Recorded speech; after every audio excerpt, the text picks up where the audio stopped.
Hi there. Big news came out this afternoon. I've had to re-record this twice because new info kept leaking out every hour or so. But first, a report came out in Variety that their early development discussions at HBO for a live-action Tales of Dunk and Egg adaptation as a prequel to Game of Thrones. Then, about an hour later, there was another report in Entertainment Weekly not only confirming those rumors, but saying that there are also serious discussions at HBO for a Roberts Rebellion prequel. And they already have a showrunner in place, potential showrunner who's pushing for it. And not just anyone, Bruno Heller, the former showrunner on HBO's Rome, one of their flagship shows. Something on that scale had never been done before. That's one of the reasons Game of Thrones went to HBO in the first place. They said, we can't do this as a movie series and as television. We can't just make it a cheap cable show. Back in 2005, the only thing done on this scale, near this scale, was HBO's Rome. I know today we have like Netflix and Amazon, but really that was the only thing they could point to as what they were trying to do as a benchmark. So it all comes full circle that Bruno Heller is pushing to make Roberts Rebellion. Now, a lot of people think this is all in response to the streamer wars and stuff that led to that huge Star Wars announcement about 2 weeks ago, that they're having like a dozen different Star Wars projects and Marvel TV series. That huge announcement of Ahsoka and Knights of the Old Republic and Kenobi, like 10 different Star Wars projects, some of which we knew about already, but some of these are a real surprise. And like a week after that, someone did catch up with HBO's head of programming, Casey Bloys, and he confirmed, yeah, HBO is interested in doing more than one concurrent Westeros show alongside House of the Dragon. And he did say, look, we're never going to be as big of an expanded cinematic universe as Star Wars or Marvel. I'm not going to compare it to that. But back in like 2019, when we were talking about the prequel pitches, a lot of people said it's absurd that they do more than one at the same time. But as early as like a month ago, HBO itself was saying, yeah, we are still interested in doing more than one at the same time because, guys, we need to compete with the rise of Amazon and Netflix.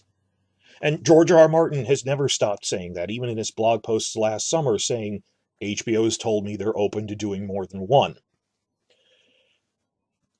I'm inclined to agree with the speculation in Entertainment Weekly, their assessment that this isn't a guarantee that either of these projects will be greenlit, but what we're looking at is a new wave of pitches. That just as we had the War of the Five Pitches back in summer 2018, where they announced 5 different prequel pitches and said they're going to compete with each other and we'll see which one turns out the best. We might do more than one, we'll see what happens. This is going to be, if that was prepping for phase 2 of the Game of Thrones franchise, to copy a Marvel term, the pitches going out now are planning phase 3. Which is good. If you're a media franchise, you don't just plan out what you're doing next year. You plan out what you're doing 5 years from now to keep it alive, because these things need to be scheduled out and have people in motion planning what they're going to do. I want to stress this. We don't know if these are the only pitches floating around now, or if they're just the first 2 that we heard of. It might be another wave of prequel pitch ideas. Last time we got 5. So some people are thinking maybe Blackfire Rebellion is floating around. We know the Valyria prequel was one. Among the first 5 pitches, the staff linguist later confirmed to us that the 3 that advanced far enough that they got story Bibles were Long Night, which got cancelled, Dance of the Dragons, which turned into House of the Dragon.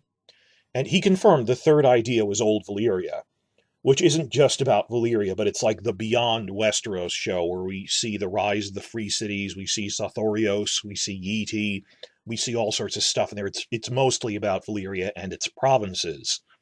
He confirmed that was real. The other 2, the 4th and 5th pitches, got dropped relatively early. No one he'd worked with had heard what they were about. we're pretty sure that the fourth one was Targaryen Conquest, and that they passed on it because it's too similar to Dance of the Dragons. Some disagreement there, but I agree that there's a lot more material on the Dance of the Dragons, both written on the page, it's like 60,000 words compared to 10,000, and they're similar enough that you have to pick one or the other, but you can't run both concurrently. And the fifth one, though, we never figured out what the heck that was. Was it Blackfire Rebellions? The first Blackfire Rebellion, all the later ones are covered in dunk and egg. Could it have been Nymeria and the 10,000 ships? Could it have been young Tywin in the Rain Rebellion as a one-shot project? I'd like to see that. We don't know. But these two things they have now, it's not set in stone, they're not greenlit, it's just early discussions. What's surprising is that these are both projects George R. R. Martin said he never wanted to make. Well, not never in the case of Dunk and Egg, he said, I don't want to make it before the series is finished. Because Dunk and Egg is written as a series of prequel novellas. And they're very popular, and they were the first prequel. And they're still ongoing, and he's been writing them since the early 90s, and out of a planned 12 novellas, he's only finished 3 of them.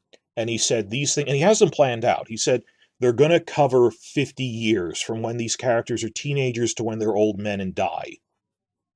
And we have a loose outline of what happens. And they're the only prequel that's fully narrativized in prose, that you could adapt this straight up as a TV show. Everything else is an outline we have from in-universe history books, like The World of Ice and Fire or Fire and Blood. So, because it's narrativized, the first 3 Dunk and Eggs have even been adapted into graphic novel form.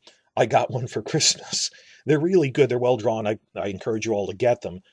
And the first 3 novellas were collected together into one hardcover anthology titled A Knight of the Seven Kingdoms, which is a relatively short book compared to the doorstopper long ones, but mentally picture that there's supposed to be 4 of those, and there's only 1 so far. And Martin has put out his schedule saying, I'm going to finish this after the main novels are done. I have to focus on that. And it's right. We'd be yelling at him if he was working on Dunk and Egg instead of Winds of Winter. I get that. Still, we're worried about, this is something he said, I'll never do it before it's finished. Now they're launching into it, even though this is going to actually be filmed 3 years from now. I'm not too worried, because if you think about it, Star Wars didn't just have TV series as a format. They're playing around with different releases, made-for-TV movies, or miniseries, that Martin himself has said, Dunk and Egg is so episodic, it doesn't fit the TV format well. It's like one big story, which would make a great made-for-TV movie for 2 or 3 hours at high budget, one of those per year. That's really the format we're looking at. So when you consider that Dunk and Egg would more probably be like a made-for-TV movie series than 1-hour episodes, 10 a year, they wouldn't do that. I can see them just doing the first 3. Because there's so many time skips on the scale of decades. Egg is a teenager in the first one, and he's an old man with children of his own by the later ones. Why not just do the first 3 as standalone TV movies, and then go on break for 5 years, and then pick up again with different actors because they're supposed to be aged up, that they grew up by that point. I can see them doing that, like Star Wars would have a young Kenobi thing and then an older Kenobi thing. So you can do the first 3, and because they're more in the style of a made-for-TV movie, there isn't as much pressure to do all 12 stories. If you're doing it as a TV movie, that, well, we have to round out 10 episodes. They don't necessarily have that pressure with this. So while some are concerned that they're not done yet, they haven't said they're going to do all of them yet. Maybe they're just doing the first ones. I'd be fine with that. Everyone would be fine with that. As for Robert's Rebellion, Martin has always said all the material is out there, and there's some things he'll reveal in later books, but he never wants anyone to adapt it because he feels, no, the Song of Ice and Fire novels reveal it in flashback. And I get that. I can see where he's coming from, but nonetheless, I think this would make a good TV project. There's the material is there. And in a book, you can have that structurally, have characters say, this is what happened before. And it works, whereas watching a TV show, Well, Game of Thrones did a bad job of explaining Robert's Rebellion, but I don't think a TV show could easily do that anyway without really long flashbacks. That even it's just difficult to visualize compared to reading it in a text where someone can go on for 2 pages about this is what the war was like and differing views on it. They've already sort of tested the waters on this, that back in season 7 with the motion comics, the Histories and Lore motion comics that come with the Blu-rays, they put out a 40-minute thing on Robert's Rebellion, which summarized it fairly decently. And you're watching that now in audio-visual format and going, oh, this could be a one-shot TV show. The only drawback to Robert's Rebellion, in my mind, is I think they can and should make it, despite Martin. I really don't know why he's against it. There's only really enough material for one TV season in it. So it wouldn't be an ongoing flagship show. It would be a TV miniseries event at high budget. And you can do that. I can see that working. Yeah, I said The Dance of the Dragons is 2 years, but it would take like 4 years to tell, much like The War of the Five Kings. They split book 3 in half to tell the story of the whole war. That seasons 3 and 4 of Game of Thrones are both from one book, and they happen within a single year. Normally, I go, you can expand it, but there's only really one season's worth of material in this 1 year long war. I don't see how you could drag it out 3 years. Outside chance of 2. I'd rather they not do 2. I'd rather they just have like a 12-episode series that they air all at once, regardless of how long it takes to make. Interesting question for the comments. I really don't see Robert's Rebellion lasting more than one season. And if you need more than 10 episodes to tell it, take 2 years filming it and then just release all 13 episodes. See what I'm saying? It's not, it really, where would you have that breaking point? There aren't 3 seasons worth of stuff.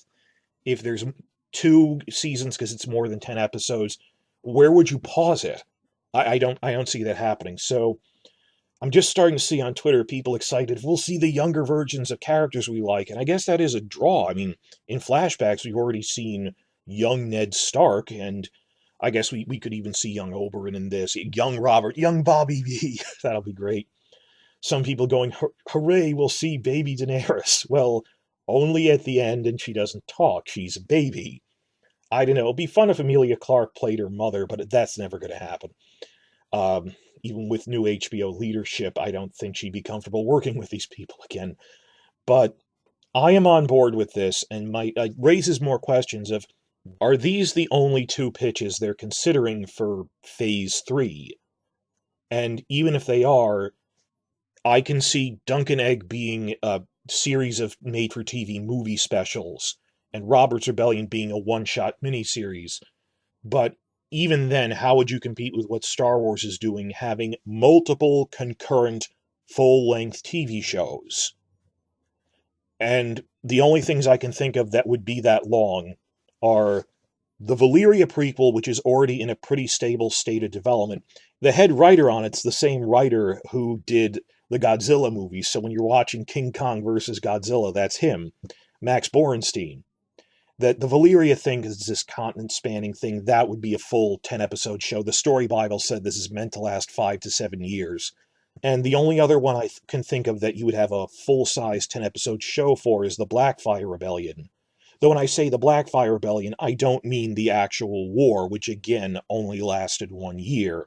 My mental image of a Blackfire Rebellion show is like starting when Aegon IV is a bratty teenager, who's Daemon Blackfire's father, like starting with the Lives of Four Kings era, starting with his cousin King Daeron I, the conquest of Dorne, that his father was handed the king to his 2 cousins, they died childless, then his father became king, Aegon IV is a very corrupt king, it's like Blackadder, they said, and then show the rivalry between Daemon and his true-born brother Daeron growing, and then have the actual Blackfire Rebellion in like season 5. Like, that's how I would do a Blackfire Rebellion thing. Don't start in the middle of the reign of his brother. Start when their father is a teenager to show how this developed over time.